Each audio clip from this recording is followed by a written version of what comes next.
Paul was his cousin, and they would go up there, and they would have all these fancy toys. That is the one thing that he talked about. But see, then when we went over there, that Paul was already gone. But I visited I visited Paul's mother, and they had money because she had a whole wall, like when you have a stairway up in this front. This whole wall was all covered with antiques, fancy antiques that she had collected. They had a stationery business. Oh, okay. So there was money. So Father C.E. Elwood, he would occasionally go in and play when the kids were small. Is that what you're saying? That they would go into town, so Stella would go in to visit her brother, and the kids would go visit. Well, for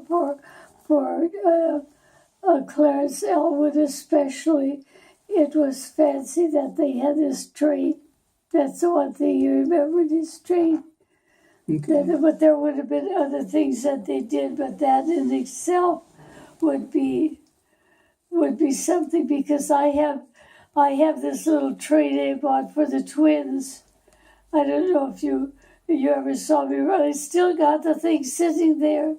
So always when I'd run the twins, I had to think of Daddy going to visit Paul and all with his train.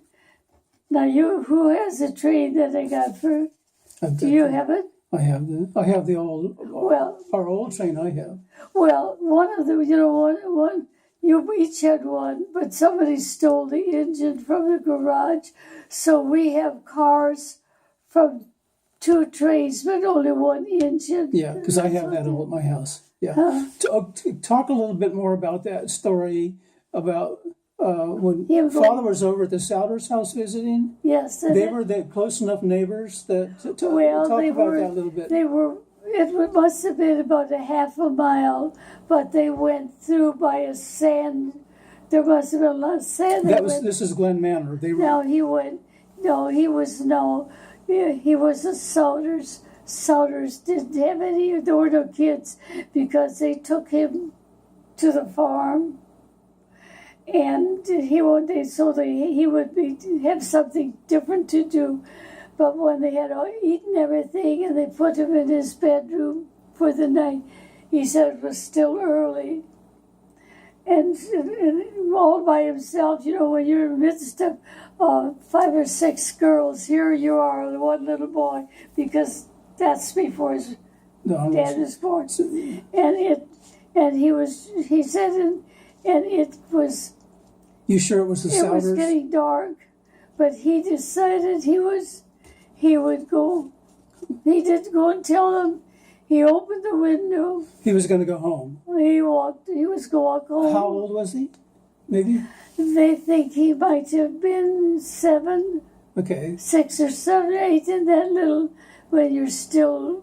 But they lived down the road from Glen Manor. Yeah, so he went. So he got out and he walked he crawled out the window, and when he went past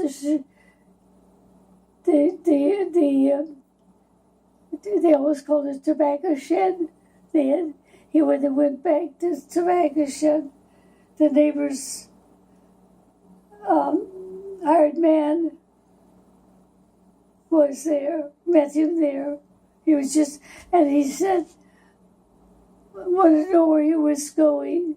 He said, well, he was going home. And he said, well, I'll walk with you.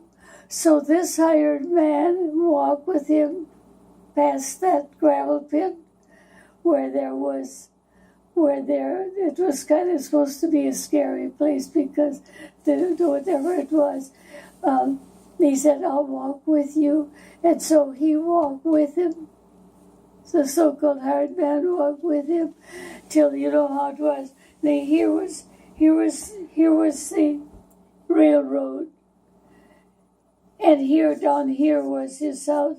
So the hired man walked with him over the railroad. Then he said, "Well, now you can see the rest of the way," and then he left. And that is supposed to have been an angel. So the because- story is it was really an angel, not yeah, the hired man. because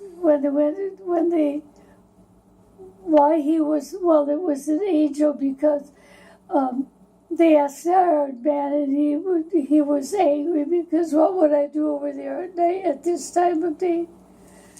Because it was, but that's why when I read it again, that's when the Spirit says, I have to make contact with you.